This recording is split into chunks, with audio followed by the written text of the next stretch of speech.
Enigmas 2018. Enigmas 2018. Todos los miércoles de 21 a 23 horas por Radio Atilra.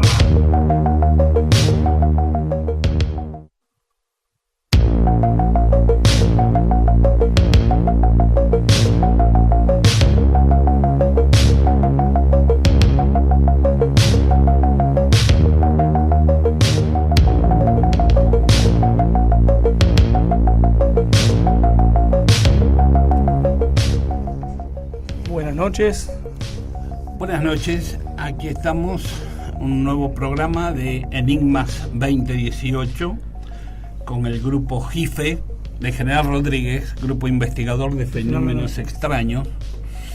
Acá estamos con Marcos Pérez, Marcos Casoli y Carlos Valles. Muy buenas noches. Hoy tenemos varios temas interesantes para charlar sobre esto de los enigmas, incluso tenemos también comunicación con un investigador del fenómeno OVNI.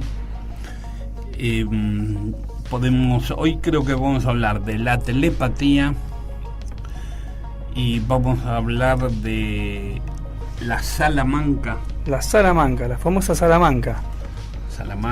También tenemos un caso, Marcos, de General Rodríguez. Tenemos un caso del año 72 acá en General Rodríguez, más específicamente a la altura de barrio El Rafo. Interesante. Esto es parte de la casuística que hablábamos la otra vez, la reinvestigación de acontecimientos extraños. En este caso, ligado a los ovnis. Hubo un avistaje, hubo contacto visual.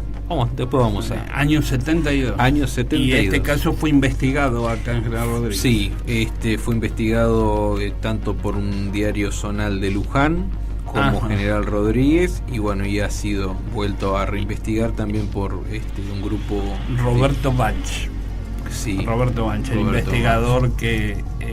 Un buen investigador y también de muchos años de investigación. Inclusive también Visión OVNI lo ha vuelto a recopilar para que... recopilado y lo ha puesto, lo ha puesto en órbita de nuevo. Yo también he hablado con... No fue testigo con la persona que yo hablé, pero sí es la hija de uno de los testigos del bar. Es la hija de uno de los testigos de los dueños del bar. Así que tenemos para charlar un ratito. Tenemos para charlar. Vamos para darle toda la noche. Y bueno, y también si tengo tiempo, tengo un caso que investigué en Córdoba, en Chaján, la localidad de Chaján. Pero bueno, tenemos llamados también, ¿no? También tenemos llamados, sí, el llamado de Rubén. Vamos a un tema y comenzamos con la travesía. Una noche. Mitos y leyendas. ¿Duendes, fantasmas, la luz mala existen? ¿No existen? Entérate con nosotros.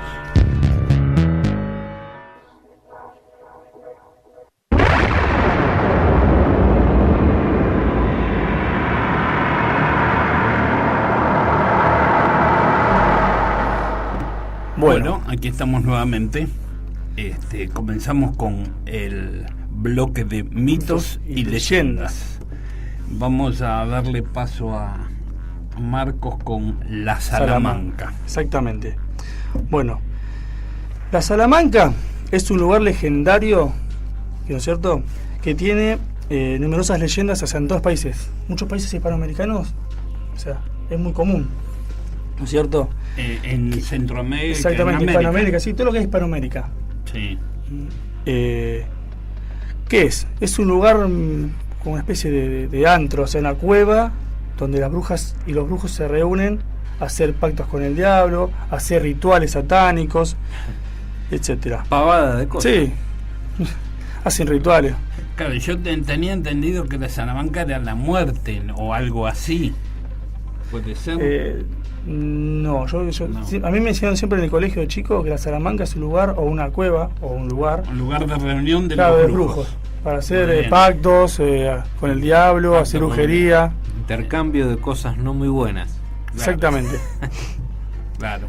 viene de España, la tradición también viene de España, Ajá. porque también Salamanca se llama una ciudad en España. Sí, Salamanca. Ciudad de Sí, Salamanca. Salamanca. Bueno, ahora, en lo que es la Argentina se originó en la parte de donde estaban los guaraníes, ¿no es cierto? Que actualmente no se habla mucho del tema en esas zonas, todo lo que es para allá arriba. Ahora, ¿cómo entramos a Salamanca? ¿Cómo entramos? ¿A la cueva Sí. o a ver al personaje? Sí. Y calculo que habrá que pedirle permiso, de alguna forma. No, para entrar, la persona tiene que saber la palabra exacta o secreta, ¿no es cierto?, la cual permite que aparezca la cueva. Se supone que en la mitología o la leyenda dice eso. Para entrar Tiene que saber decir una palabra mágica. exactamente, que le permite entrar a la cueva. Ajá. Bien. Tiene que saber cuál es la palabra esa para poder Sí. entrar. No, obviamente no la sé. Si no tiene esa palabra, no entra. Y se supone que no aparece, es como una especie, viste, de Aladino, viste, ábrete sésamo, si no... Claro, como que entra entonces a otro plano. Exactamente. Como que entra a otro nivel de Exactamente. distinta, a otra dimensión. Algo así. Claro, yo tomé también por ese lado, lo tomé. Claro. Por eso también tiene, viste, el típico, viste, el tema de Aladino, dice, ábrete sésamo, y se abre. Claro, como que se está entrando a otro plano. Exactamente. Ahora, se debe entrar desnudo, Desnudo. según la leyenda. Lo acompaña un cuervo a la persona, ¿no es cierto? La acompaña un cuervo y se dice que tiene que escupir una imagen sagrada. Puede ser una cruz, algún santo. Tiene que escupir algo sagrado, tiene que escupir. Como forma de... Entiendo. Es decir, rechazando lo Exactamente. sagrado Exactamente. y acompañado de algo que el cuervo siempre da, digamos, está cerca de mal augurio. mal augurio, Sí. mal augurio, y escupir algo sagrado, digamos, rechazar lo sagrado y tener a alguien de mal augurio. Exactamente. Augurio. Perfecto. Bueno, en el interior, la persona tiene que hacer 3 pruebas. Una es resistir el ataque de un chivo maloliente de ojos rojos. 2. Resistir la presión de una enorme serpiente peluda llamada viborón. La tensión. Sí, o sea, la tensión, o sea, cuando la viste como que te aprieta. Todo desnudo. Sí, todo desnudo. Exactamente, yo pensaba lo mismo. Esperen, remarquemos. Desnudo. Desnudo. No se vayan a olvidar, Tercera, tiene que pelear con un basilisco criollo cuyos ojos son destellantes. Bien. Bueno, es decir, hay muchas cosas para poder entrar a esa cueva. Sí, la verdad para que sí. poder entrar, te están poniendo muchas trabas. Sí. Si no, cualquiera puede hacer un pacto con el diablo, eso No. te quiere decir. Exactamente. Hay que pasar distintas pruebas para poder llegar a hacer un pacto con el diablo. Y yo creo que en los pactos con el diablo se entrega el alma también. También. Ahora, una vez superadas las pruebas, dicen que hay una sala iluminada con aceite, o sea, con lámparas de aceite humano. Es medio raro eso, ¿viste? Apa. Sí, bueno. O sea, aceite humano, o sea, no sé. Supuestamente, si es un pacto con el diablo, también debe haber Algo de- sí, algo- este tipo de... De oscurismo, o sea, Claro, que le de dan cosas paganas, digamos. algo pagano como para que ella se sienta bien, que la Salamanca se sienta bien, ¿no? Como los Claro. rituales en donde ofrecen animales muertos.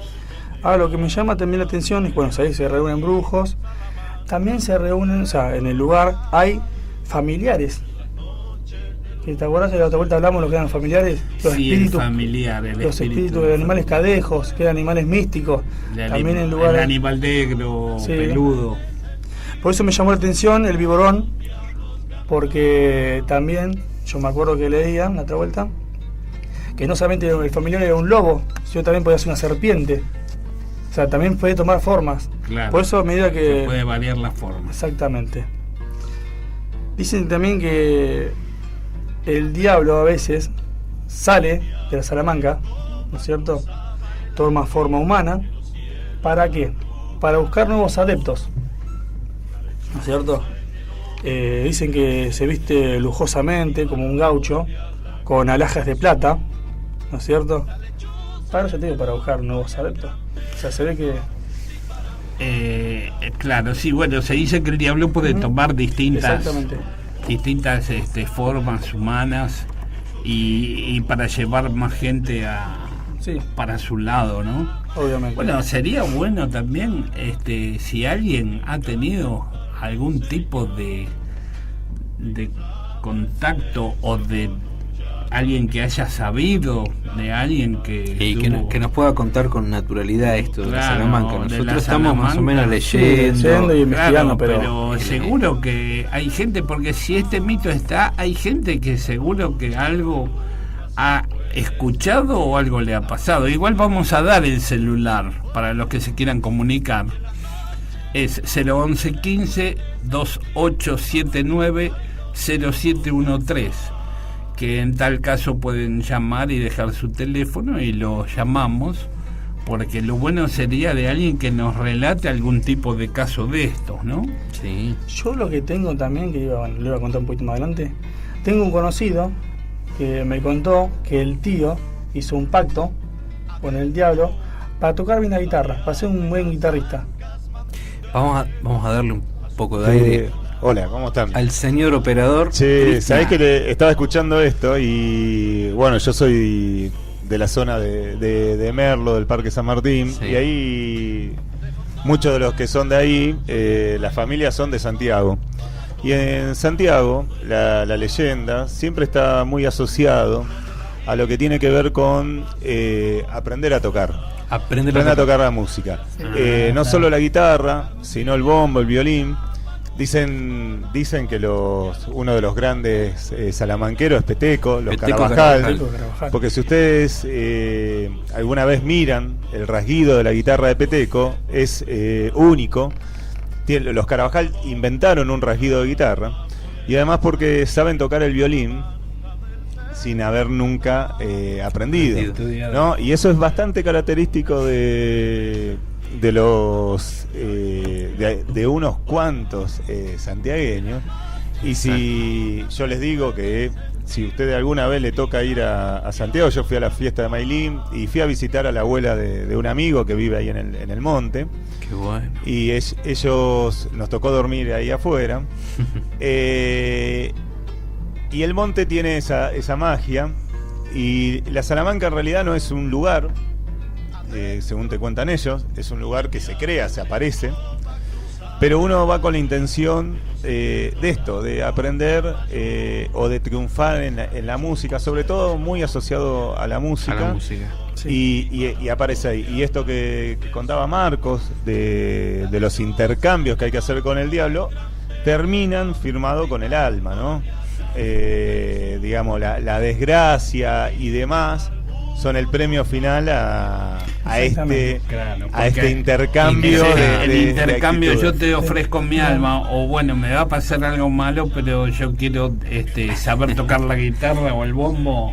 Bueno, por eso hay tantas chacareras también sobre la Salamanca, ¿no? Exactamente, las chacareras sobre la Salamanca son muy, muy características. Lo que dice Cristian, bueno, a mí me gusta todo tipo de música, claro, música, cuando los ves a cualquiera de ellos, no coincide. A ver, lo que se escucha con la modalidad es algo mágico que tiene. Así que, bueno, Cristian, muchísimas gracias.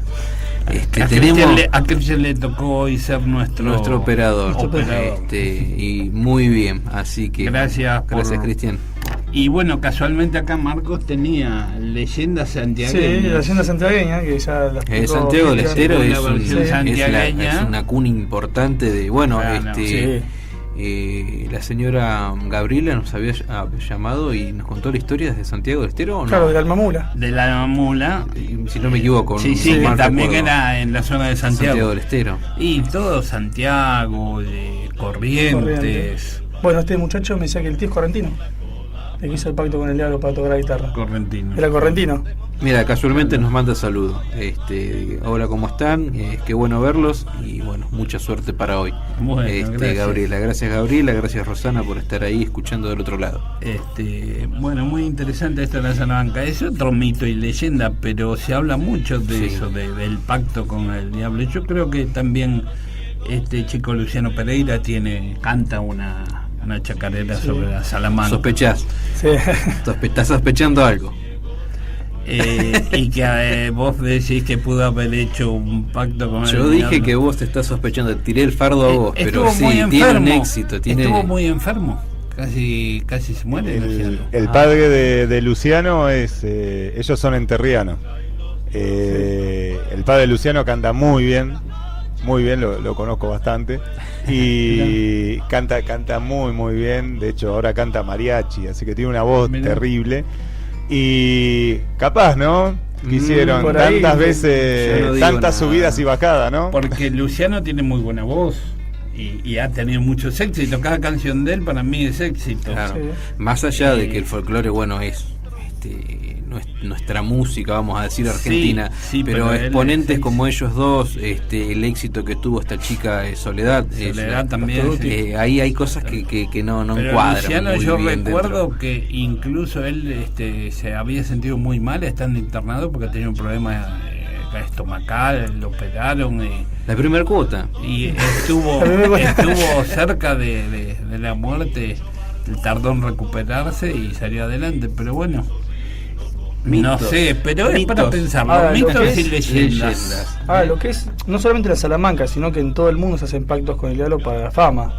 Yo la otra vuelta estaba escuchando que se llama así, si lo buscás en YouTube está, testimonio de un ex satanista, que ahora el tipo es pastor, y contaba que él también, o sea, era arrogante, viste, y conociendo gente. Le dije, me di que te llevamos a llevar a una mansión en Hollywood, no sé por dónde, que él lo dice él. Y lo llevaron a una mansión y dice que había mucha gente reunida, él veía mucha gente famosa, veía con guita, también viste, con plata. Y de repente dice que había una especie de como de lugarcito, como si fuera, viste, una especie de escenario chiquito. Sí. Dice que atrás dice que había como una especie de velo. Sí. Y él contaba, dice que veía una especie de sombra gigante. O sea, y ese lugar era donde se hacían pactos demoníacos también. Claro. O sea, no solamente en la Salamanca, sino que en todo el mundo se hace también. Yo he escuchado relatos de personas que me han dicho, no, esa persona hizo un pacto con el diablo y después se murió porque el diablo le vino a cobrar, le vino a buscar el alma. Hay un famoso guitarrista también, no me voy a acordar, pero seguramente alguien dice el nombre y es ese. ¿Robert Johnson puede ser? No. Yo conozco uno a Robert Johnson, pero Robert Johnson es un guitarrista americano, que también supuestamente, es más, escribió una canción sobre el encuentro de él. Incluso de la 49 y la 61. Sí, señor, ahí está. Sí. Entonces Robert Johnson. El tema se llama, ¿cómo se llama? Cross the Road, algo así, o sea, cruce de ruta. Sí, que gente misma, bueno, esto que estamos hablando hace un ratito con Cristian también, no puede entender cómo puede llegar a tocar así este tipo. Y bueno, hablando de esto, del pacto del diablo, la Salamanca y la parte del diablo, los rockeros, hay muchos rockeros que dicen que han hecho pacto con el diablo. Sí. Incluso también se ha hablado que cuando ponen algunos temas rockeros al revés, sí, y se escucha una voz de rock. Temas de rock, pero lindando con lo demoníaco. Con lo demoníaco, ¿es verdad eso? ¿Escuchaste? Sí. Bueno, ha caído también el gran altar de los chicos con esta brasileña Yuya también, que supuestamente había mensajes ocultos. Claro, en las canciones. No solo del rock, ¿no? Estamos hablando. Yo me acuerdo también, decían el tema, viste, la guitarra de Lolo, ese Don, de Miranda también, que se decía que se lo escuchaba al revés también. Y de esa gente se puede esperar cualquier cosa. Bueno, vos fíjate que también está ese mito de que escuchándolo al revés hay mensajes satánicos, ¿no? Mensajes ocultos, sí. Mensajes ocultos para... Vamos a ir a... Bueno, vamos a ir a una pausa y continuamos. En la segunda media hora vamos a llamar a un investigador del fenómeno ovni. Bárbaro.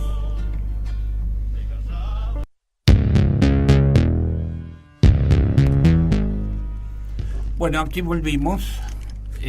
Nuevamente tenemos una comunicación con un investigador del fenómeno OVNI, con Rubén Morales, quien ha escrito un libro sobre los ovnis de la Antártida, y ya nos comunicamos con él. Hola, Rubén. Hola, Carlos, un gusto saludarte. Muy buenas noches. Hola, Rubén, te habla Marcos, ¿cómo estás?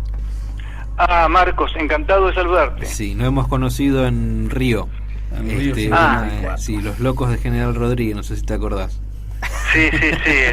¿Cómo estás? Gracias por este llamado. Por favor, gracias a ustedes y ante todo mis felicitaciones por hacer este programa. Gracias. Mis deseos de éxito, que esto fructifique y que sea muy positivo y que siga haciéndose en los siguientes años. Esperemos, sí, después que le cambiaremos el año 2019.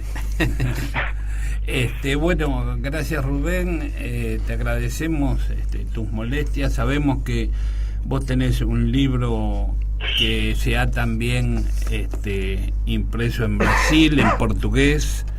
Así es, sí. Que es Los ovnis de la Antártida, y que te ha llevado varios años de investigación. Y sí. Bueno, queríamos que nos haga una pequeña reseña de qué fue lo que pasó, y cómo te fuiste enterando de los distintos casos, ¿no? Claro. Sí, bueno, el libro es, la verdad, yo creo que puedo llegar a escribir algunas otras cosas en lo futuro, pero nunca algo que me signifique tanto rigor documental en cuanto a buscar información, bibliografía, testimonios.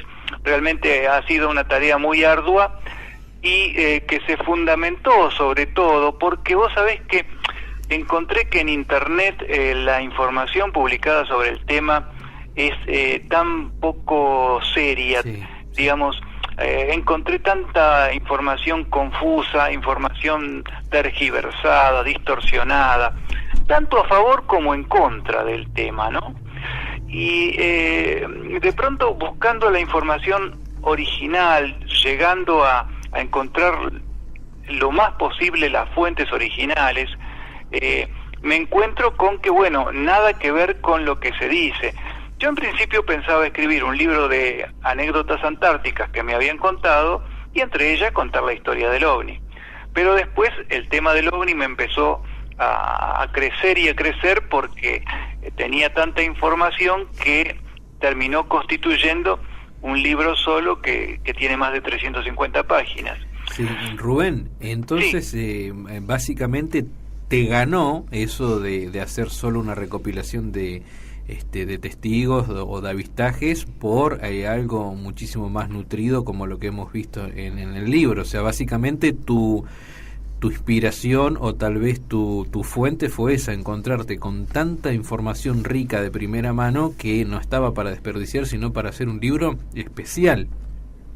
Totalmente. Aparte me llevó a ver más allá de la información que yo tenía, porque digamos, yo me basé fundamentalmente en el testimonio del capitán Perisek, de que compartí su amistad en sus últimos años, y me pasó información sobre el tema, me puso en contacto también con quienes habían estado en la dotación que estuvo en el año 1965 en Isla Decepción con él, y a partir de ahí se estableció un vínculo no solamente con él, sino con otros integrantes de la dotación de Decepción y de Orcadas de 1965, que fue el año donde más se dio el tema de los avistamientos de ovnis en la Antártida, y todo esto fue generando una cantidad de información muy fuerte que no existía hasta ese momento.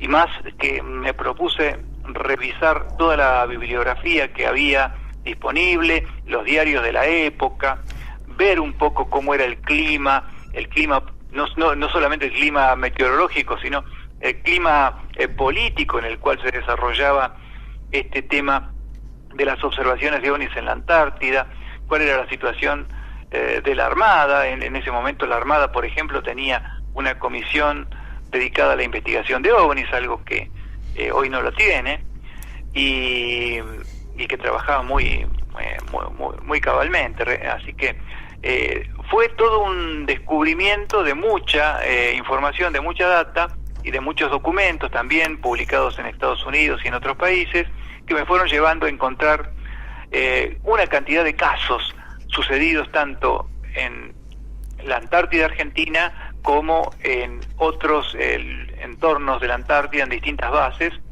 y todo eso es lo que se fue recopilando a lo largo del libro, ¿no? Claro, en la tapa del libro está el dibujo de la Antártida y con distintos puntos de observaciones de fenómenos, ¿no?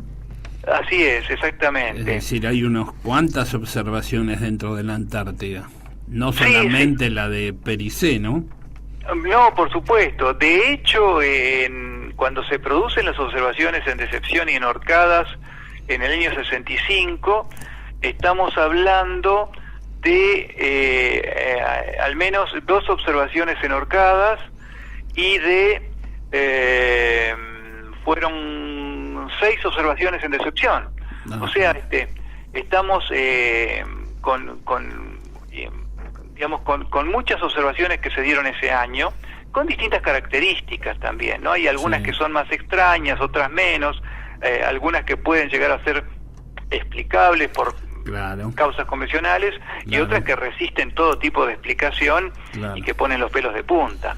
Claro, porque también algunas de ellas pueden ser explicables con algún tipo de avión o máquina sofisticada para ese tiempo, ¿no? Ponele, pero fíjate vos lo que le pasa, un caso que descubrí, por ejemplo, que vamos a hablar puntualmente de un caso para que el oyente no quede con sabor a nada, digamos, ¿no? Un caso que me llamaba la atención a mí era el caso británico, el caso de la base B en Isla Decepción, que digamos en Isla Decepción había 3 bases, una base británica, una argentina y una chilena, y entre todos se llevaban muy bien, estaban más o menos formando un triángulo en la isla, cada base a unos 7 kilómetros de la otra.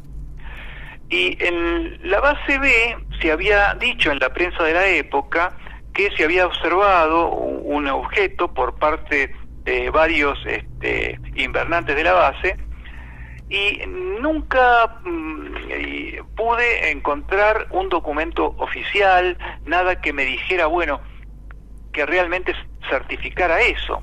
Entonces, a través de los contactos que se fueron estableciendo, llegué a un invernante británico, que es Peter Beard, que tenía amistad con los argentinos que habían estado en ese momento, y por lo tanto lo recontacté con los argentinos que estaban acá,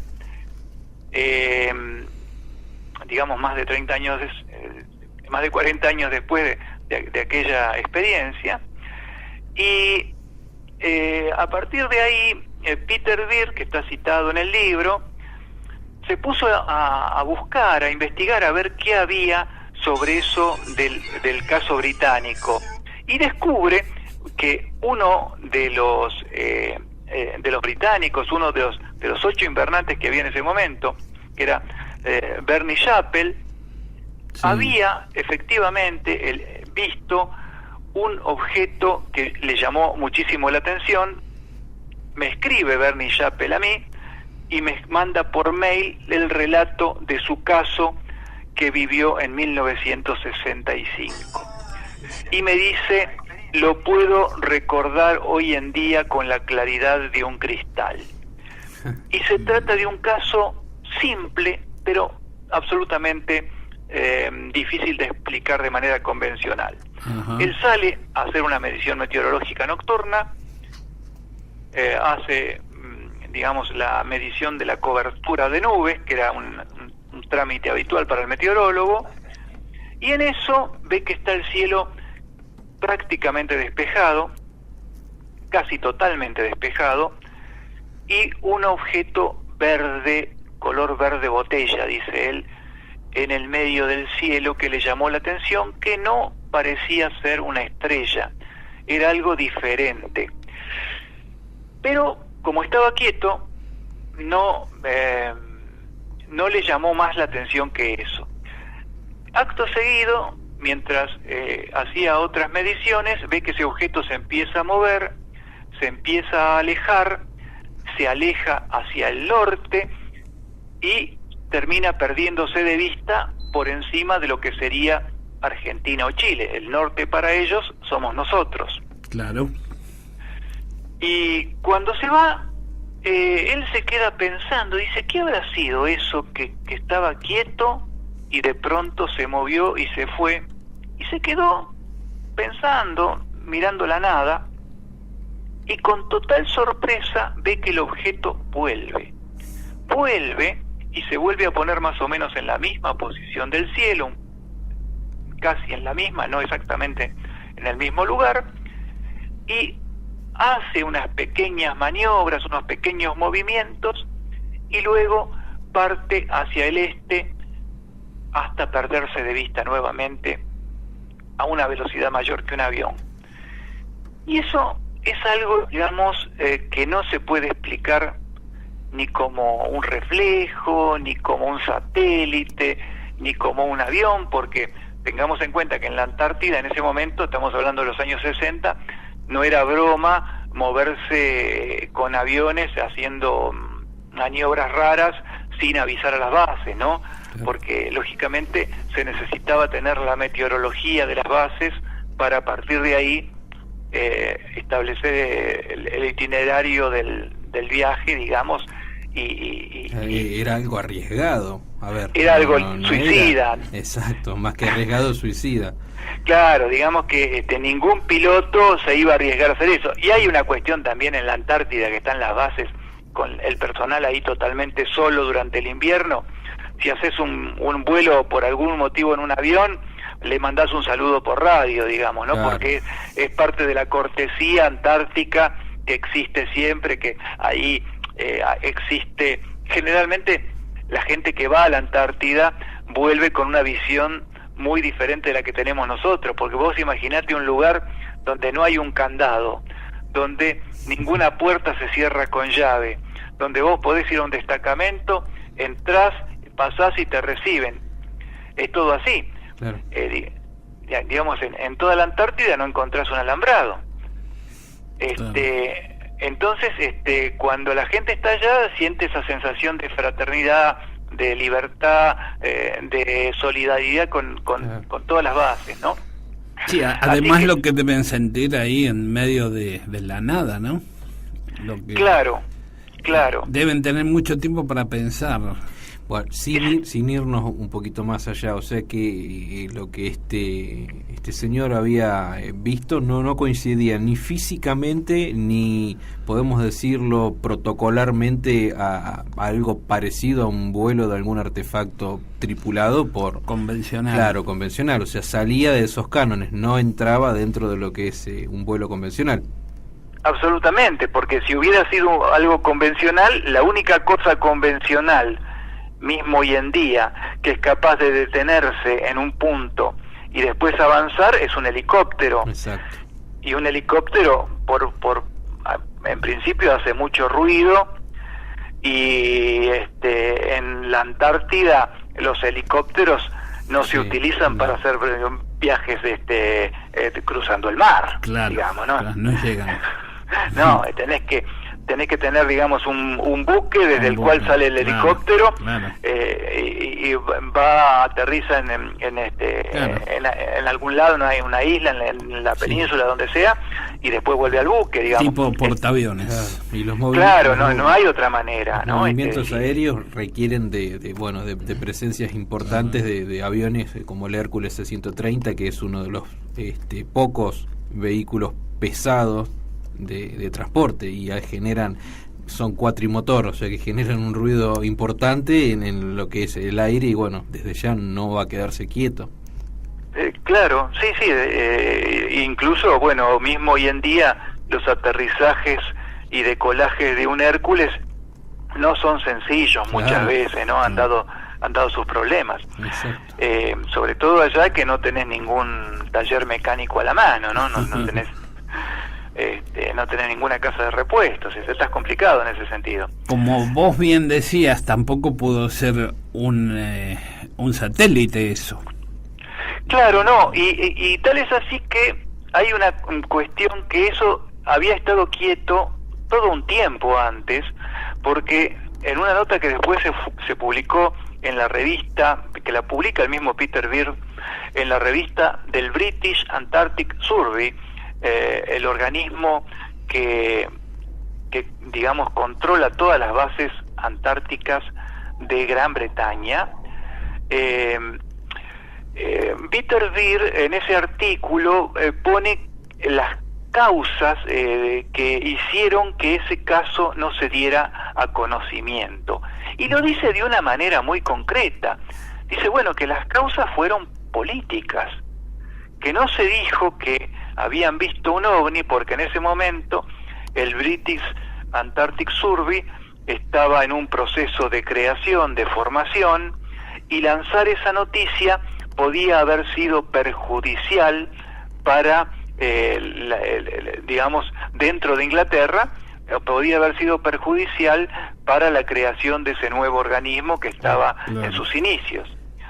Y dice también que descubrió, aparte del informe que tenemos de Bernie Chappell, descubrió también el informe de un mecánico aeronáutico que también estaba en la base, el diario manuscrito que realizaba siempre, donde explica que eso sucedió el día 2 de julio de 1965, en la noche del 2 de julio de 1965, y que varios miembros de la dotación habían visto el objeto, pero como lo habían visto en el momento en que estaba detenido, no le dieron importancia y entraron a la base, al destacamento. Claro. Y solamente es el caso de Bernie, cuando sale a esa observación meteorológica, que se sorprende por el hecho de que lo ve moverse, ¿no? Claro. Y son todas, digamos, el libro tiene mayormente observaciones de esa índole, muy documentadas, muy con mucha información, con toda la data, con referencias, y eso hace que el libro no se cierre en sí mismo, sino que es posible que otras personas puedan obtener sus conclusiones, claro, puedan hacer estudios posteriores, como de hecho lo ha hecho Peter Beard, y como de hecho lo han hecho también en Brasil. Por ejemplo, ahora que está publicada la versión brasilera del libro, sí, hay algunos investigadores brasileños que están haciendo constataciones a partir de lo que está publicado en estas páginas. Muy bien, muy bien. No. Bueno, creo que debe haber muchos más casos ahí de la Antártida, pero bueno, lo dejamos para otra charla.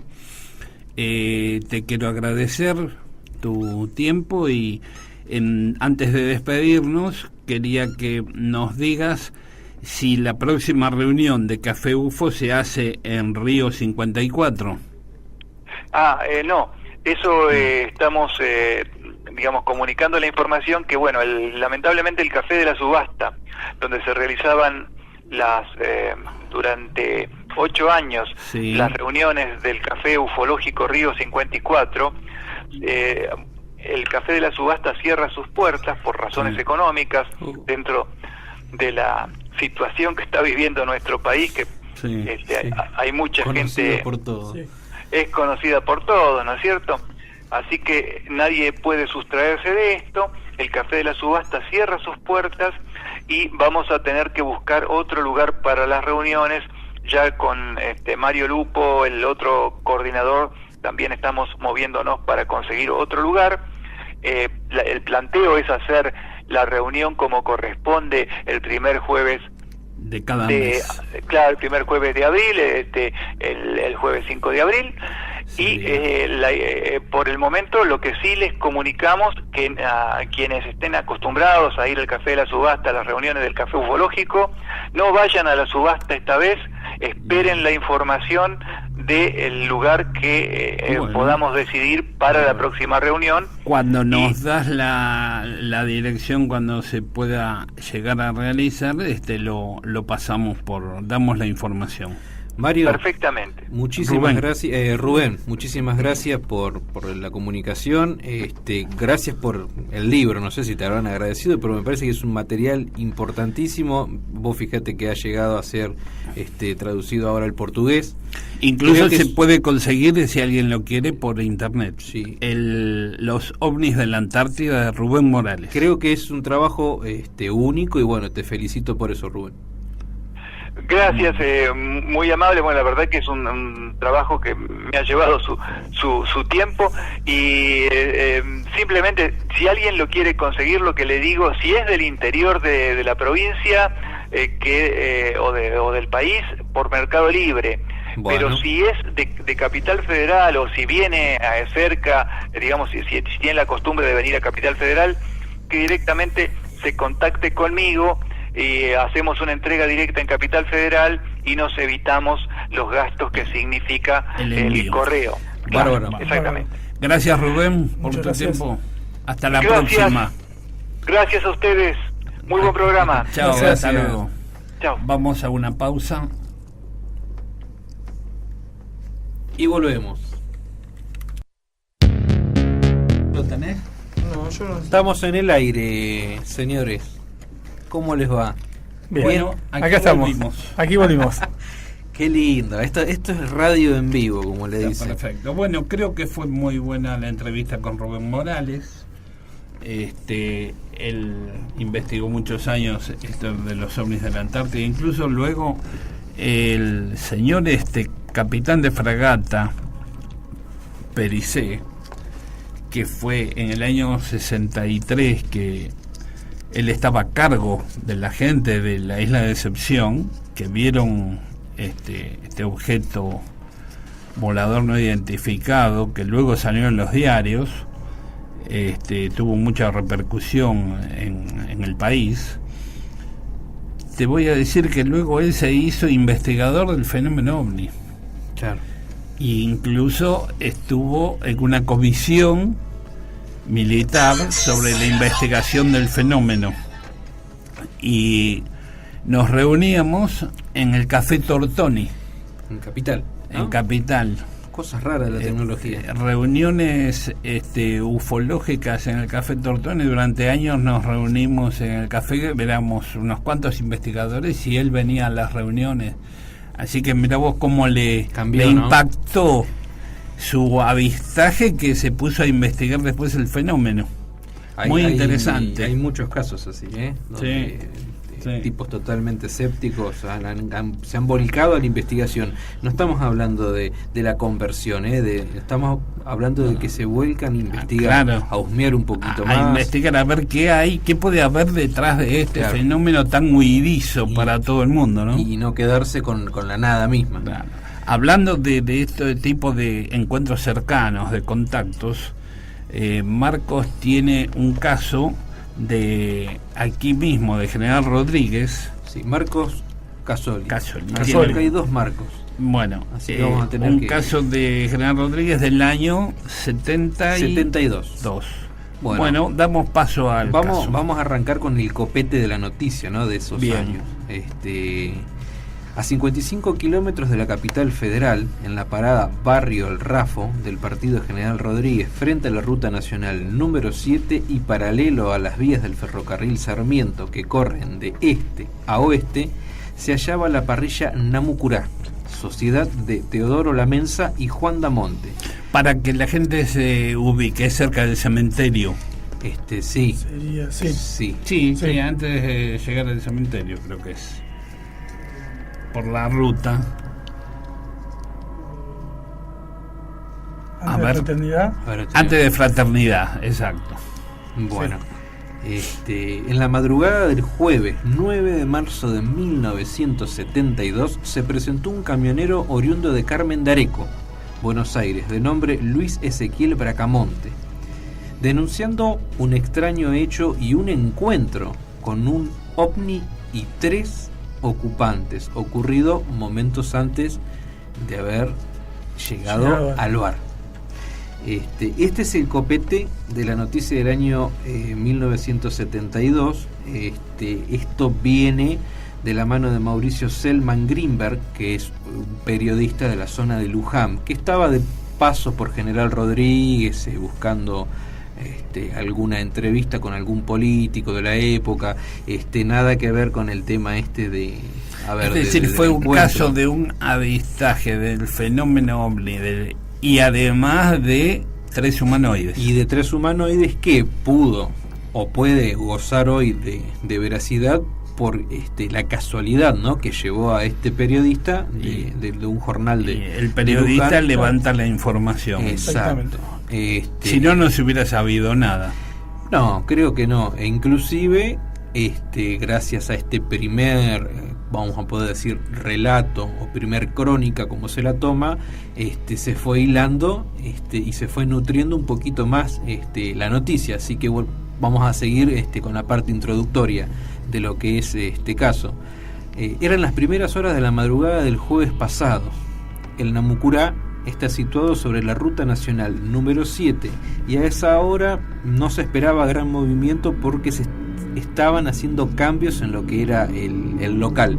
O sea, el bar estaba sufriendo modificaciones, entonces no esperaban gente que venga a cenar o a tomarse algo, simplemente gente muy muy allegada que pasaba a visitar, ¿no? Estamos hablando del año 72, un bar, más que nada una pulpería podría llamarse, claro, también, sí. Donde no había gran movimiento, a pesar de esto de la remodelación. O sea, regularmente no era la locura de la afluencia de gente en este lugar. Bueno, después de estacionar un pesado camión, un individuo alto y delgado llamó la atención de los presentes. Tenía claros signos de ansiedad y esto lo evidenciaba su comportamiento. Por otro lado, era totalmente normal. O sea, era como supimos más tarde, un camionero de la zona, y solicitó un vaso de té y un sedante. Es decir, que se lo notaba nervioso. Fuera de su estado de nerviosismo, no demarcaba signos, por ejemplo, de haber sufrido un accidente traumático, sí, porque no estaba expresando en ese momento la corporeidad, ¿no?, de un hecho sucedido trágico. La Mensa, unos dueños, explicó que por causa del cambio de las instalaciones y los arreglos que estaba efectuando, no podría prepararle la infusión. Luschert era el vamos a decirle, el manitas, ¿no?, como le dicen en España, el electricista, el plomero, el gasista, bueno, el que estaba haciendo las refacciones. No podía prepararle la infusión y le ofreció una bebida espirituosa, ¿sí? Nerviosamente continúa el artículo que dice, espontáneamente el camionero lo rechazó, alegando que no acostumbraba a beber. Como se le preguntará a la causa por su ansiedad, replicó que ya se le iba a pasar. Estaba nervioso, pero ya se le iba a pasar. Y se encerró en un silencio obstinado, de que logró arrancárselo después de reiteradas tentativas y preguntando. Y él rotundamente dijo, no me van a creer, van a pensar que estoy loco o que estoy borracho. Esas fueron las palabras textuales del camionero. Después de convencerlo, ¿no?, esto de estar ahí, 3 personas, 4 personas, ver a una nerviosa, bueno, decide aflojar un poco y se pone a contar directamente así como se los voy a relatar. Vi salir a 3. Eran como hombres, pero de hombros muy anchos, forma angulosa, y que caminaban con dificultad, como si estuviesen apunados. Los rostros eran como de chinos o mongoles, más agudos en los rasgos. De esto solo me di cuenta cuando nos acercamos. Ahí está cuando nos acercamos. O sea, hay un acercamiento entre él y los estos 3 entes. Lo que decís de los ojos achinados Sí. o mongoles, hay muchos casos de testigos que cuentan lo mismo. Claro, dan esa misma característica. Sí. Llama la atención. Me quedé helado porque no pude imaginar en el mundo personas de ese aspecto, de hombres desmensurados. No podía ni pensar. Esto es parte del segundo relato, a lo que los oyentes del momento no será alguna alucinación o algún cansancio. No. Yo estaba bien despierto, eran de carne y hueso, replica. Uno de ellos me tocó y yo, sin saber por qué, también lo hice. Me tomó del codo como si fuese un saludo. Me hablaron los tres a la vez, me asusté, hablaban un idioma extraño, pero alcancé a entender que no debía temerles, que a su aparato no le ocurría nada, dirigiéndose al ovni. Es decir, que vio el aparato también. Exacto. Básicamente explica también en el relato que no es que él oyó, acá hay algo que se repite también con otros relatos, sino que fue como un contacto telepático, si bien el idioma no era entendible, no era hablado, sino que era transmitido por mente, de telepatía.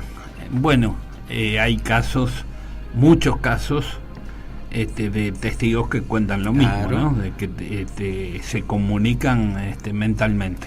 Bueno, de esta forma le dieron a entender, como decía anteriormente, que al aparato, o sea, refiriéndose a su objeto, a su nave o a su medio de transporte, no le había pasado nada, y entendió algo sobre las luces lejanas y la ruta.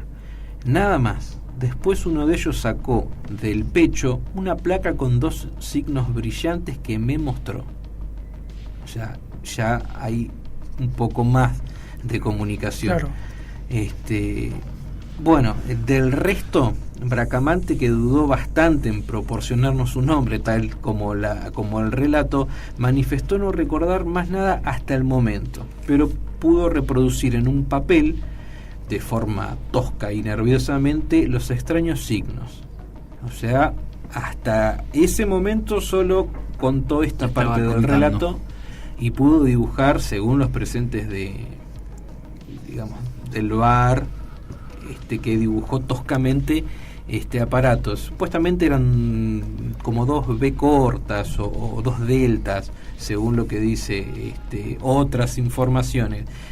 Fíjate vos cómo se ha caso conocido, que vos llegaste a hablar con una de las Sí. hijas La hija de la Mensa. de la Mensa. Es decir, llega a mis manos por la hija del dueño del bar, el caso, Ajá. la hija de la Mensa. Después veo que un investigador conocido, amigo, reinvestigó el caso. Sí. Y bueno, y ella me dijo, me aseguró que el padre le contó que había sido verdad lo que contaba este señor, ¿no? Y sí. Este muchacho, el camionero. El camionero. Bueno, esta fue la primer crónica, podríamos decirle, o investigación que se... Él viene de Carmen de Areco y se dirige ¿a dónde? ¿A Capital? A Capital Federal, con una carga de cemento. Bolsas de Venía- cemento venía a de llevar Carmen de bolsas. Areco a Capital. Exacto. Y para ahí en el bar porque era tarde, ¿no? Era Sí, era la madrugada. La madrugada. Sí, bueno, el relato contado hasta acá es el relato en general que este muchacho recolectó, este periodista recolectó en el lugar. Y después tenemos el relato de la Mensa del año 86. ajá. Sí, Sí. del dueño del bar. Del dueño del bar, que había puesto... Sí, decime, Es un perdón. encuentro cercano del tercer tipo, porque tiene Porque hubo contacto contacto. con seres, con humanoides. Claro. Recordemos que esto fue en el año 1972 y el relato de la Mensa, que es el dueño del bar, lo proporcionó, o por lo menos se hizo conocido, en el año 1986. 14 años después. 14 años después. Aquella noche, dice la Mensa, vino el camionero y nos contó lo que le había ocurrido. Yo tenía por ahí en ese entonces una parrilla en cuya vivienda vivía mi familia, y mi esposa. Recuerdo que con unos amigos nos habíamos quedado hasta la madrugada porque no estábamos nunca, entonces decidimos quedarlo. Estábamos esperando, como en el campo, que alguna cosa pasara. De repente entró un hombre de mediana edad, estaba un tanto desaliñado y un poco desesperado, pensativo también. Bebió algo en el mostrador y se calmó. También pidió una aspirina, recuerdo. Luego tomó asiento y se quedó hasta las 2 o 3 de la mañana, inclusive cenó en nuestra mesa y todo. Gente de ruta que aparece de forma espontánea, por lo tanto no le presté atención. Claro. Ahora, vos fíjate cómo dista el primer relato del año 72, que supuestamente estaban todos reunidos. Es obvio que acá falte data, porque siendo el dueño, bueno, se encontraría detrás del mostrador o claro, estaría en quehaceres normales de un bar. Pero esto es lo que llama un poco la atención, ¿no? Que ahora, en base al primer relato, empiezan a caer alternativas, datos faltantes, datos cambiantes, y es ahí donde se torna más enriquecedor el caso.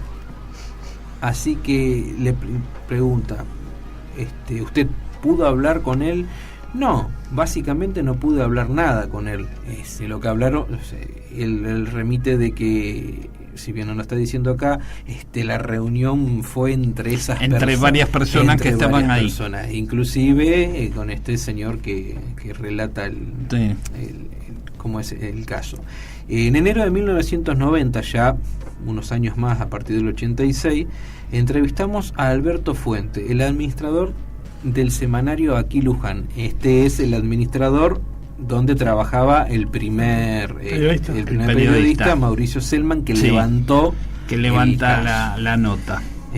A pesar de aquellos años, recordó enseguida el episodio porque se hizo conocido, pero por momento algunos aspectos pasaban por olvidado. Por ejemplo, al preguntar si él estaba presente aquella noche, dijo que no estaba presente en la parrilla. Sí estaba presente el periodista que trabajaba en ese momento. Sí.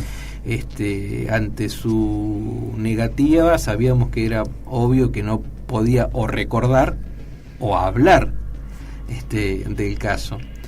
Yo le voy a preguntar a la mensa, o sea, ya empiezan las conexiones, porque hay episodios que no recuerdo mucho, le digo. Ahí ella es como que, no quería hablar mucho del caso del director. ¿Se entiende esto? Porque si un periodista levanta una noticia, bueno, queda en el periodista mismo, pero ya estamos hablando de un director de un diario semanal o lo que sea, que no fue testigo, ya es como involucrarse dentro de lo que es, ¿no?, la presencia del diario. O sea, en el año 72 me imagino yo que no hubiese sido muy normal o muy respetable publicar una noticia de este tamaño. Ha llamado mucho la atención. Pero acá donde vienen las consideraciones sobre el caso, o sea, sobre lo que nosotros estamos tratando de debatir.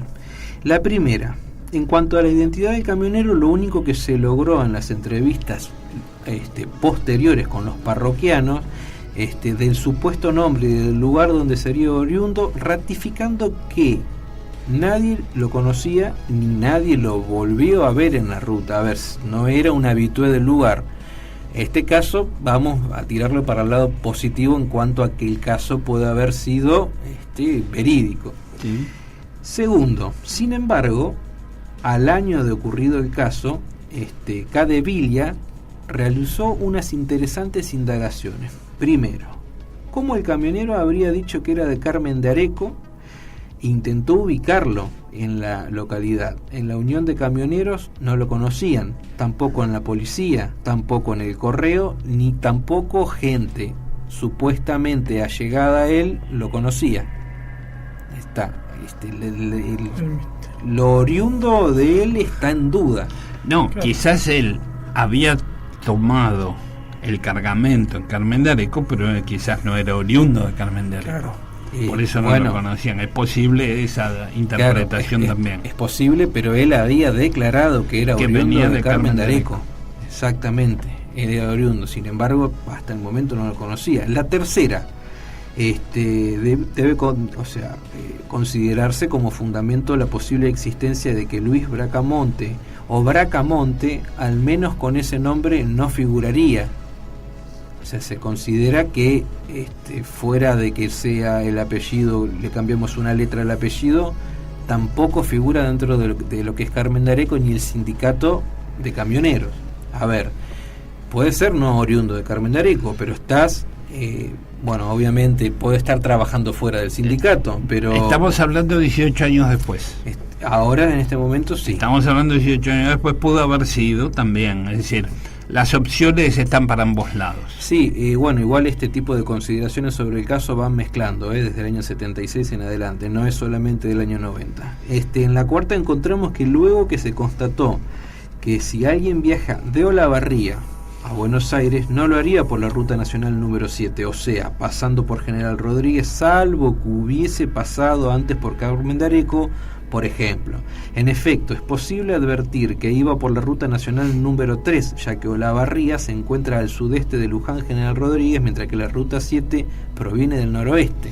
Claro, está bien. Ahí está, ahí eso está bien. Desencuadra. Si viene de Olavarría y pasa por Carmen de Areco, toma la 7. Y si va de Olavarría directo a Capital, va por la 3. Ahí está también un poquito. Entonces se pudo haber pasado por Carmen de Areco si es que era oriundo de Carmen de Areco. Por otra parte, la ruta nacional número 7 a la 1 o 1:30 de la mañana es un lugar regularmente transitado y aunque ninguno pudo precisar dónde se produjo el supuesto aterrizaje, no estaría más de 60 kilómetros de la capital federal. Además, casi desapercibido, este restaurante en Amucurá estaba habitualmente cerrado y el camionero no lo hubiese conocido. Sería muy improbable que haya notado su presencia. A ver, estábamos hablando de los arreglos, de la falta de luz. Sí, acá lo más importante es lo que cuenta él en ese supuesto encuentro que dice que tiene con este artefacto y con estos seres. Sí. Lo que me llama la atención que él dice que lo tocan y que él también lo toca al ser. Es decir, como dijo él, son de carne y hueso. Sí, pero por eso estamos hablando de las consideraciones. A ver, si a este hombre le pudo haber pasado algo por el estilo, pero no tiene un lugar donde contarlo, no sabe si es a 60 kilómetros, si fue a 3 kilómetros, no sabía del conocimiento del lugar, o sea, cómo esa gente pudo haber llegado. Esa gente, estoy hablando del periodismo, sí, pudo haber llegado a levantar este caso si no había lugar firme. La sexta sería que en circunstancia del desconocido camionero llegara pidiendo un té y una aspirina para reponerse en el preciso instante, que se hallaban varios periodistas casualmente reunidos en la madrugada del día jueves. Esto choca con la primera versión de que esos periodistas estaban de casualidad por el bar. O sea, estamos hablando de un bar o de una pulpería que básicamente no se ve. Claro. Sí. Y se está tomando, en este caso se está tomando como punto de referencia. Eso es lo que encierra un poquito más el caso. Así que son distintas observaciones que vienen al caso, digamos, desmenuza un poco más el caso. El tema es que el investigador de fenómeno siempre llega tarde. Sí. Y lo único que tenemos nosotros es al testigo. Exacto. Entonces tenemos que abocarnos al testigo porque nunca vamos a estar en el caso porque nos enteramos después. Pero el testigo es el que nos da la información y si no es de primera mano, que sería lo más conveniente, ¿no es cierto? Tener un testigo de primera mano para poder determinar muchas cosas, hablar con él frente a frente, ver cómo reacciona, cómo mueve las manos, cuál es el lenguaje de su cuerpo en ese momento. Si transpira, si no transpira. Y uno se da cuenta más o menos si está mintiendo o no, ¿no? Bueno, lo interesante de este caso es que desde el año 1972, pasando por el 86, en los años 90, esto ha quedado estacionado. A ver, esto es fácil de derrumbar cuando se dice, bueno, no, al final el tipo confesó, estaba borracho, no sabía cómo distraerse, inventó una historia, se quería hacer conocido. Ahí cierra, ahí se termina el caso. Lo importante es que esto hoy día sigue abierto.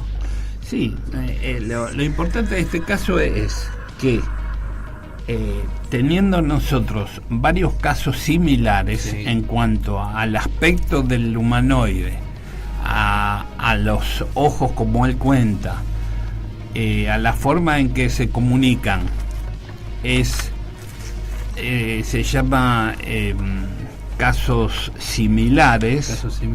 Y nos da la pauta que si este señor no sabía nada sobre estas cosas, está contando algo que le ha pasado a otros testigos. Y bueno, y posteriormente a él también hubo casos similares. Es decir, a mí me llama la atención eso. ¿Cómo sabe de que se comunican telepáticamente? Que los testigos dicen que se comunican telepáticamente, que los ojos son rasgados, claro, que son de hombros anchos. No sé si habló de la altura. Humanos, lo describía como humanos, claro, simplemente que venían como apunados, o sea que les costaba, caminar con una fatiga.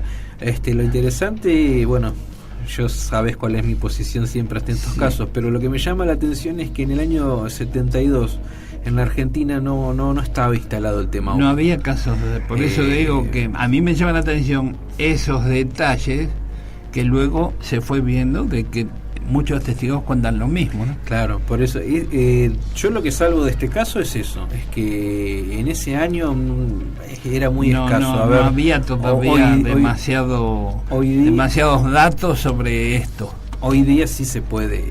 Bueno, un caso muy interesante, y que a nosotros también nos gustaría que si hay gente que ha tenido algún tipo de encuentro cercano o de caso que haya escuchado, lo que nos quiera contar, obviamente ligado a esto, ¿no? A lo paranormal, cualquier tipo de fenómeno. Exacto, nos puede mandar un mensaje o llamarnos o un WhatsApp al 11 28 79 07 13.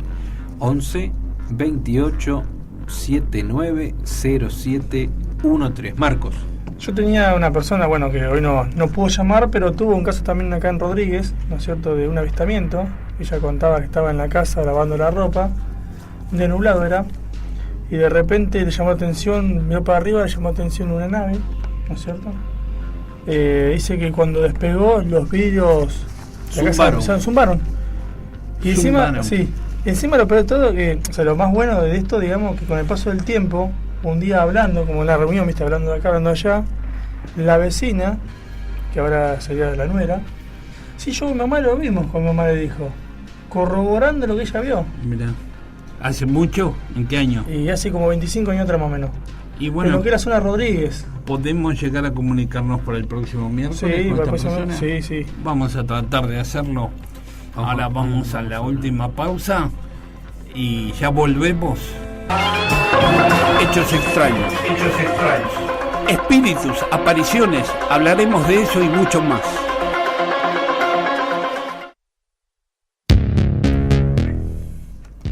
Bueno, aquí estamos nuevamente en nuestra última media hora. Y en este momento vamos a hablar de la telepatía. Casualmente, en este caso anterior de este contacto del tercer tipo, que el testigo decía que se comunicaron con él por medio de la telepatía. ¿Qué es la telepatía? Ahí está, vamos a arrancar. Vamos a explicar qué es la telepatía. Telepatía es la transmisión de contenidos psíquicos entre personas sin que intervengan agentes físicos conocidos. ¿Se entiende más o menos? Sí. El concepto también se utiliza para nombrar a la coincidencia de pensamientos o sensaciones sin el concurso de los sentidos, lo que hace pensar que existe algún tipo de comunicación de características desconocidas. Bien. Puede decirse, por lo tanto, que la telepatía es la transferencia de contenidos mentales entre individuos sin el uso de alguno de los 5 sentidos. Se trata, por lo tanto, de una forma de percepción extrasensorial. La percepción extrasensorial se denomina como es un fenómeno parapsicológico que se denomina PES, percepción extrasensorial, en donde hay personas que dicen que tienen desarrollados estos fenómenos parapsicológicos y pueden llegar a producir telepatía. Es decir, la telepatía, definiéndola ya directamente, es transmisión de pensamiento. Bien. Es decir, una persona está pensando algo y la otra persona recibe, falta emisor y un receptor.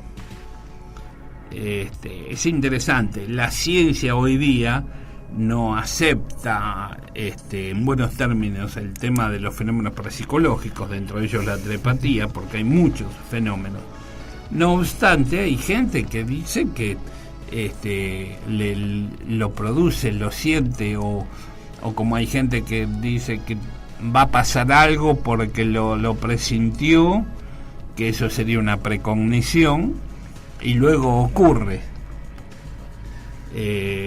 Sí, decime. No, que a mí me ha pasado muchas veces, que típica, que yo tengo una anécdota chiquita. Sí, por una favor. vuelta estaba mi viejo arriba en la escalera, ¿no es Sí. cierto?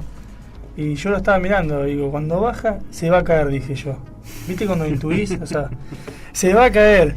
Y vos sabés que mi viejo estaba bajando la escalera, se cayó, y justo yo estaba parado atrás de él. Y me mira asustado y me dice, casi me caigo. ¿Cómo sabías que me iba a caer? Me dice. Pero yo ahí como que intuí que se iba a caer. Ese momento decís, se va a caer. Es decir, que tuviste una forma de precognición, Sí, de exactamente. que veías que algo iba a pasar. Sentiste que algo iba a pasar. Sí, sentí. Después también me pasó un caso similar. Estábamos un día hablando con mi mamá y con mi hermana. No sé, estaban hablando mi mamá y mi hermana, ¿viste? De que no sé, que quería acomodar ella. Y agarro y la miro y le digo, ¿para qué si te vas a mudar? Y se me queda mirando y le dice a mi vieja, ¿para qué le contaste que me voy a mudar? Y mi vieja me mira, viste, pálida. Yo no le conté nada. ¿Y cómo sabes? Me dice mi hermana. No sé, yo sabía, le digo. Bueno, ahí tenés otra O sea, forma de contacto telepático, contacto por medio de la O mente. sea, sí. yo como sabía que se iba a mudar, o sea, le tiré esa, ¿para qué si te vas a Bueno, mudar? así como te ha pasado a vos, a mí me ha pasado, creo que a la mayoría de la gente le ha pasado en algún momento de su vida tener una forma de telepatía, o cuando llama al teléfono decir, me está llamando tal persona. Sí, a mí me pasa mucho con Rosana. Es como que le digo lo que va a decir y me mira y dice, deja de leer lo que estoy por lo que te Por iba a decir. decir. Pero me ha pasado muchas veces, y no solo frases, sino lo que estaba pensando, Claro. o lo que estaba por decirme. Bueno, Y le digo que yo no tengo la culpa, es algo, creo que es algo medio natural, ¿no? Bueno, se da también más en las personas cercanas, entre dos hermanos, padre e hijo, padre y madre, entre hijo y madre, entre hermanos.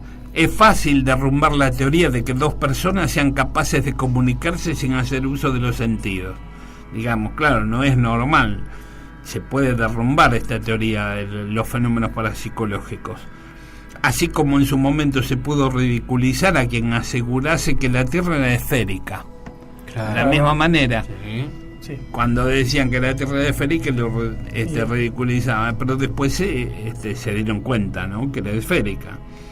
Pero aún, si no nos ponemos del lado de aquellos que descartan esta posibilidad, el mero hecho de llegar a conocer tanto a otro ser vivo como para anticipar sus ideas, para obtener lo que está pensando, para tener ese tipo de telepatía, sus pensamientos y sus palabras, es verdaderamente fascinante esto, porque estos fenómenos que no se conocen bien todavía cómo funciona la mente en estos casos, en esta percepción extrasensorial, es fascinante en los fenómenos parapsicológicos. Vamos a hablar más de los fenómenos parapsicológicos, porque creo que son otros enigmas también que tenemos hasta ahora sin resolver.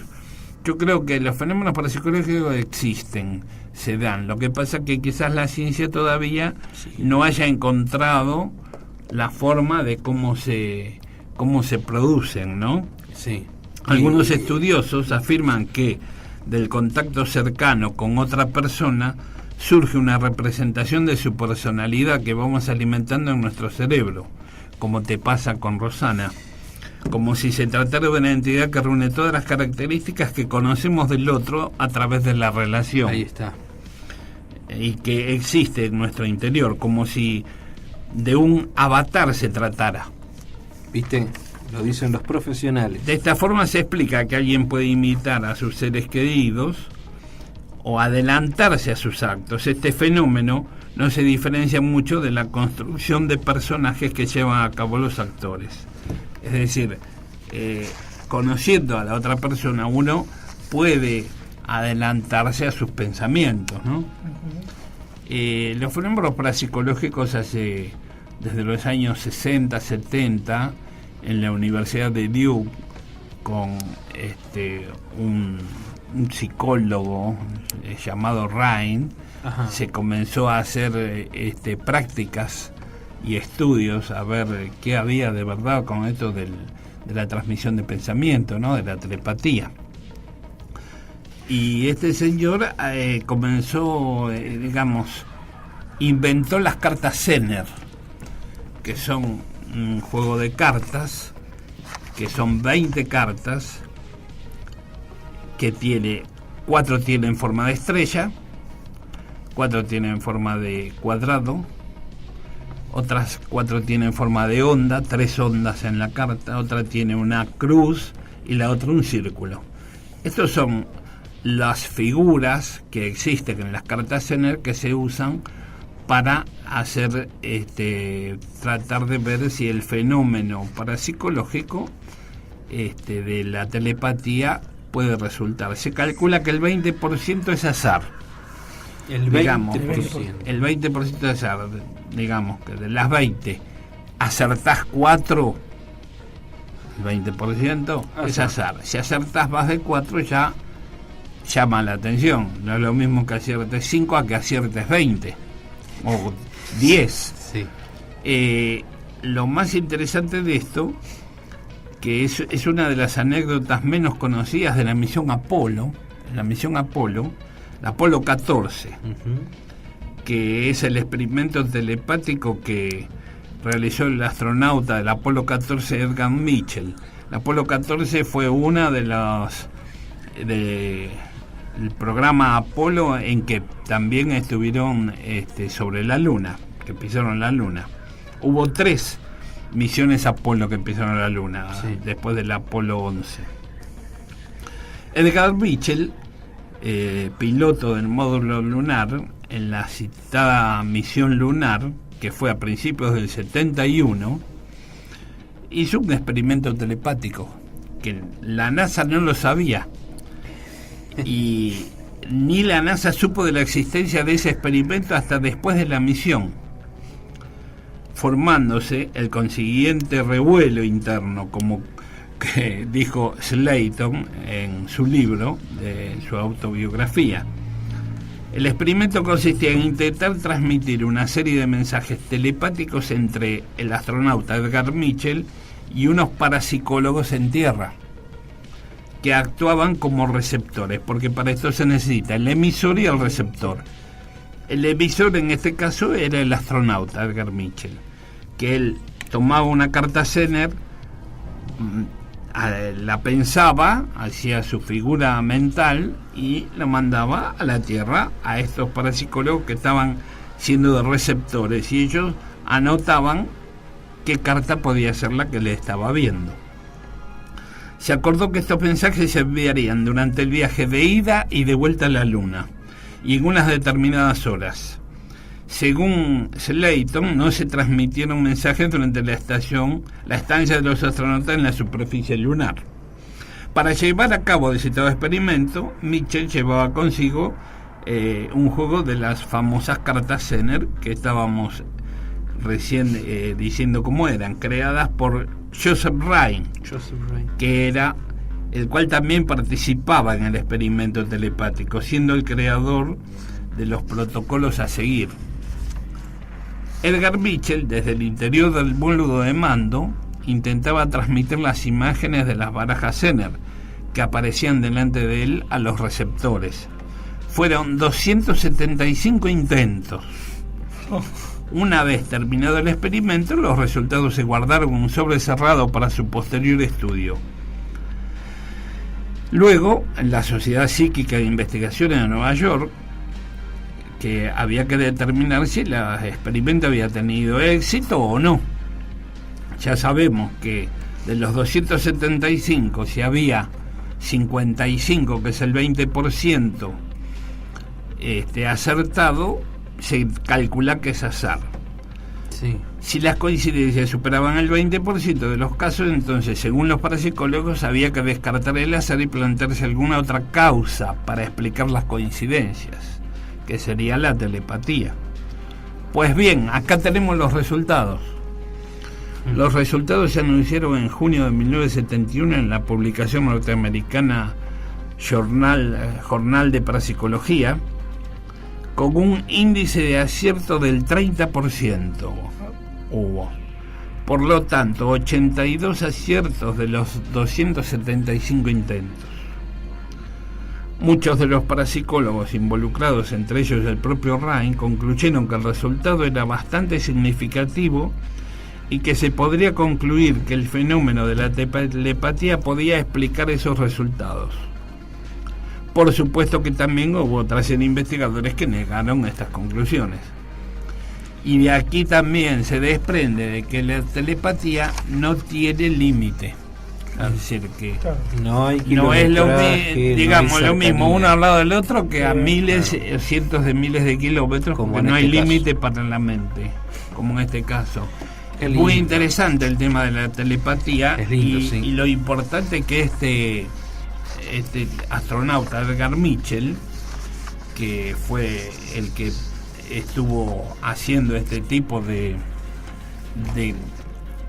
prueba, le dio un 30%. Yo no sé si acá el que tiene la fuerza es el emisor o el receptor. Yo creo que esto es 50 y 50. Igual el emisor parece llevarse, ¿no?, la cuota de energía para que el receptor pueda comprender. Pero bueno, si no hay receptor, no sirve de nada el emisor y se dependen. Va conjuntamente. Es recíproco. Ryan hacía en un lugar cerrado, ponía una madera entre el emisor y el receptor y hacían las pruebas de las cartas Zener, y en verdad luego de todo eso había tenido unos resultados de más del 30%. Hablando de este mismo astronauta, que parece que era una persona que le gustaban este tipo de cosas del Apolo 14, Edgar Mitchell, también dio una conferencia diciendo que aseguraba que los extraterrestres existen y que Estados Unidos lo oculta. Edgar Mitchell, que participó de la misión espacial a la Luna en 1971, como habíamos dicho, afirma en el diario El Telegraph que Washington oculta naves no identificadas. El ex astronauta de la NASA, Edgar Mitchell, que participó de la misión espacial a la Luna del Apolo 14 en 1971, ha asegurado en una conferencia sobre ovnis que los extraterrestres existen y que el gobierno estadounidense oculta naves no identificadas. Según el periódico, el astronauta sostuvo su creencia en los extraterrestres desde que aterrizó en la superficie de la Luna, convirtiéndose en una de las figuras más prominentes de la comunidad en todo el mundo ovni. En el año 2008 ya aseguró que los extraterrestres habían aterrizado en Roswell, Nueva México, hace 60 años, y que varios de ellos fueron capturados vivos. Entonces la NASA tuvo que emitir un comunicado rechazando las afirmaciones de Edgar Mitchell. Es un gran americano, pero no compartimos sus opiniones sobre este asunto, dijo la NASA. Ahora, parece que no le gustó. Interesante, mucho. Se habla de que varios astronautas que llegaron a la Luna dicen haber visto naves sobre la base de la Luna, ¿no? Claro. Aparte también está la parte de la cara oscura de la Luna, que nunca se ve. El lado oscuro. Claro, el lado oscuro de la Luna nosotros nunca lo vemos, porque la Luna gira alrededor de la Tierra y nos muestra siempre la misma cara. En el programa del Apolo 11, el astronauta que quedó dando vueltas alrededor de la Luna, que fue Armstrong y ya pasó hace mucho, Carlos, no voy a acordar. Aldrin fue el que quedó en el módulo lunar dando vuelta alrededor de la Luna. En la cara oscura de la Luna, cuando da una de las vueltas, dice que ve una base de naves extraterrestres, según se cuenta, según se dice, y que cuando ellos salen con el módulo lunar de la Luna para unirse a la nave, dicen que llegan unas naves ahí donde ellos habían puesto la bandera en la Luna, y que ellos tenían una comunicación entre la NASA y ellos que decían: Papá Noel existe. Carlos, mira, esto de la tecnología es muy bueno. Sí. Acá Ricardo, primero, que nos manda saludos Sí. y bueno, le gusta nuestro programa, nos dice que nos faltó Collins. Es el que nos faltó. Collins, Armstrong, Aldrin y Collins. Collins es el que queda dando vueltas. Gracias, Ricardo. Perfecto. Y bueno, hay más información sobre los astronautas cuando fueron a la Luna. Incluso en otras misiones Apolo dicen que han tenido también avistajes de aparatos extraños, aparatos de ovnis, objetos voladores no identificados, Sí. y que no sabían a qué atribuirlo, pero la mayoría de... Lo que llama la atención es que los 3 astronautas que fueron a la Luna en el Apolo 11 se hicieron una especie de místicos cuando volvieron. Es decir, que les cambió su mente. También creo que verse ahí en medio del espacio, creo que cambiaría a cualquier persona. Creo que sí. Bueno, vamos cerrando por hoy. Gracias a la gente que nos sigue por Facebook, gracias a los que nos escuchan por la vieja radio de aire. Aparte, gracias a la gente, porque tanto como el operador y tanto como la gente que está escuchando, que también ayudan a hacer el programa, ¿me entendés? Nos hacen recordar cosas. Eso quiere decir que al que escucha le está interesando lo que está escuchando. Agradecemos a todos, Sí, señor. y esperemos que estos programas les estén gustando. Exacto. Y nos escuchamos el próximo miércoles. El próximo miércoles, sí, señor. Bueno, a gente, las 21 horas. Gracias a Cristian. Buenas noches. Así que buenas noches. Gracias. El próximo miércoles, sí.